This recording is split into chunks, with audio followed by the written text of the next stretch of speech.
Greetings, I am Matthew Toleran, Group 6 of Water Resource Engineering subject. Today we are about to discuss the Roads and Drainage Improvement Project in Caloocan City. This is a short history of Caloocan City.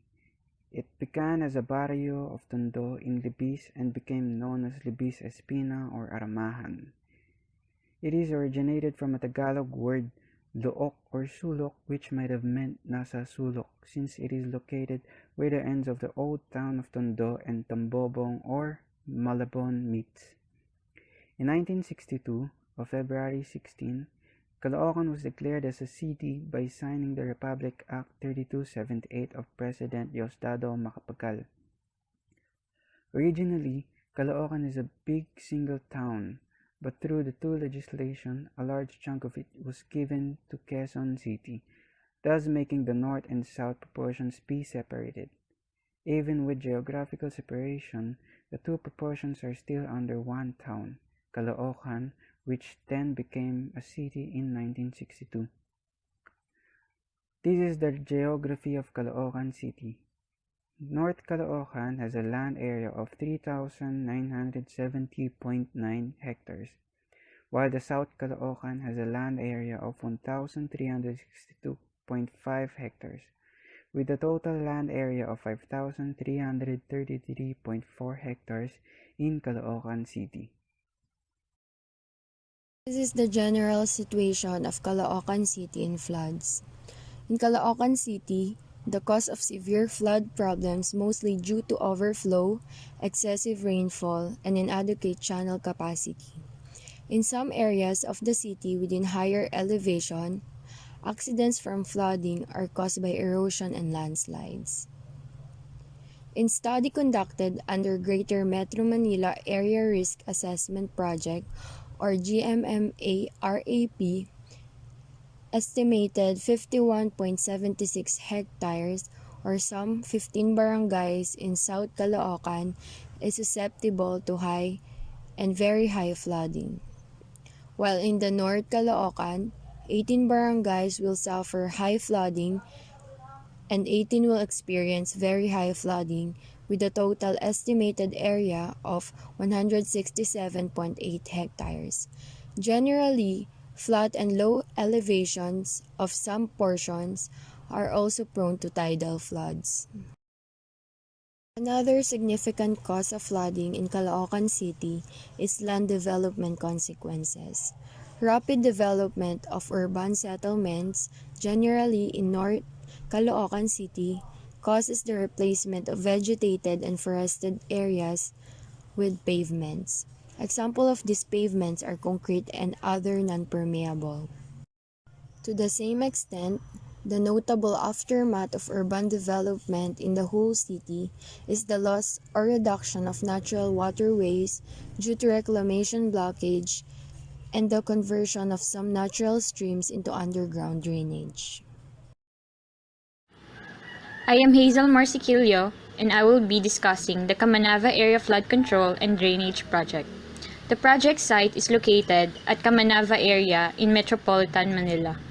The following are the major works of the Kamanava Area Flood Control and Drainage Project.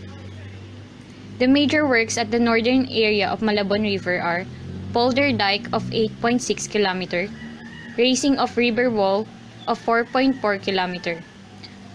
The floodgates are 3 gates, the control gate is 1 gate, and the drainage pumping station of 2 sites with a total drainage capacity of 10.5 meter cube per second.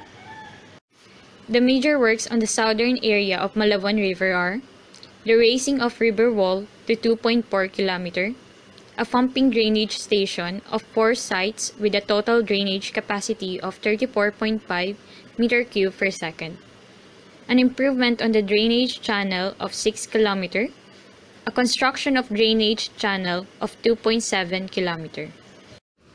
Drainage objectives: to control and regulate dumping of solid waste on natural surface drainages, to strengthen clearing of existing drainage facilities, to recover covered creeks and its easements designated as part of water quality management area, to prevent ISFs from occupying easements of waterways. Hello everyone, my name is Violeta Ryan Kennedy, and I will be talking about the drainage problems and flooding and drainage programs, projects, and activities the government has done to help solve these problems. Drainage problems and flooding. The cause of severe flood problems mostly due to overflow, excessive rainfall, and inadequate channel capacity. Less capacity of the channel means greater risk of flooding. In some areas of the city, within higher elevation, accidents from flooding are caused by erosion and landslide. Landslide and erosion can cause less capacity on catchment areas. All of the areas where cases of severe flood problems gave rise to the loss of property and some lives, unisolated cases as well.